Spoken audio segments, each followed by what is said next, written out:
Hi, I'm Scott Cunningham, and I'm here in New York at the 2015 IAB Ad Technology Marketplace.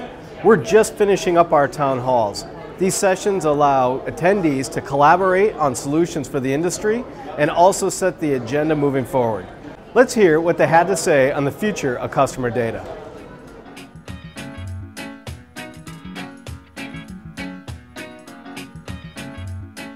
We've been talking about data in a lot of different aspects.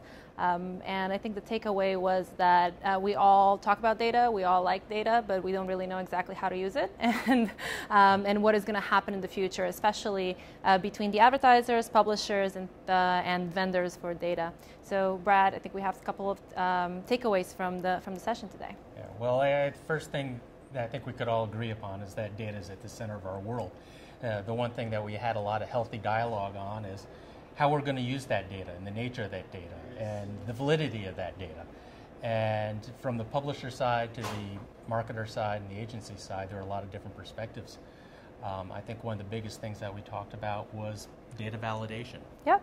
And it's interesting because our room was mostly vendors and publishers, very few buyers. And what we heard from the few buyers is that they were really trying to figure out the best way to validate the data that they're getting from the publisher side and the vendor side, because the advertisers and the buyers clearly have a lot of their own data, right? So as one of the takeaways for the future, what we would like to see and from the data landscape is really understanding what are some of the criteria that we're going to use to validate the data and understand what it is. So.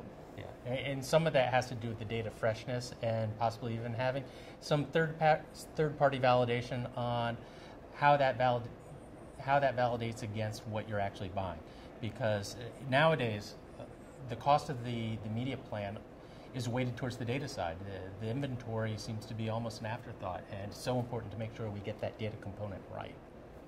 We were also talking about the source of the data and how are we going to validate the source of the data, especially compared to the walled gardens that we have today and then continue to have in the future.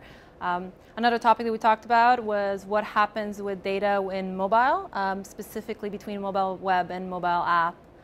Yeah, at some point we all kind of agreed upon we have to have an answer for a cookieless world. More and more of the activity on the web is not on a desktop, it's on a mobile device, and the use and the tracking of that data is coming into question. So we have to have answers for that. Some of it has to do actually going back to targeting based on content, and others goes back to second-party data. Second-party data is so rich and has such value. But then we argue, okay, second-party data is very difficult to validate. So it comes back to our validation standpoint in balancing the richness and uniqueness of the data to the validation of it. And it's nothing that we can solve now, but it's all a goal that we're aiming for. Yeah, and one of the things that would play into it is really understanding how the buy and the sell side can work together to validate the data on both sides. This is what is going to give the second-party data some additional validation. This is what's going to give first-party data also more usability across the aisle, I guess. Exactly, and I guess the biggest validation that you could have is it working? And from the publisher side, we heard loud and clear, they don't necessarily have the transparency on the agency side. Are the campaigns working? Which data segments are working, which are not? Which are on target, which are not? And there needs to be a lot more transparency and sharing of information so agencies, advertisers, and publishers can all work together towards a common goal. The good news here is that all of the folks in the room agreed that we're all very much should be more transparent with each other. So I think that's going to be driving a lot of these changes in the future. It is. And we're all looking forward to diving into more data and driving more success for our clients. Yeah, I can't wait for this conversation next year.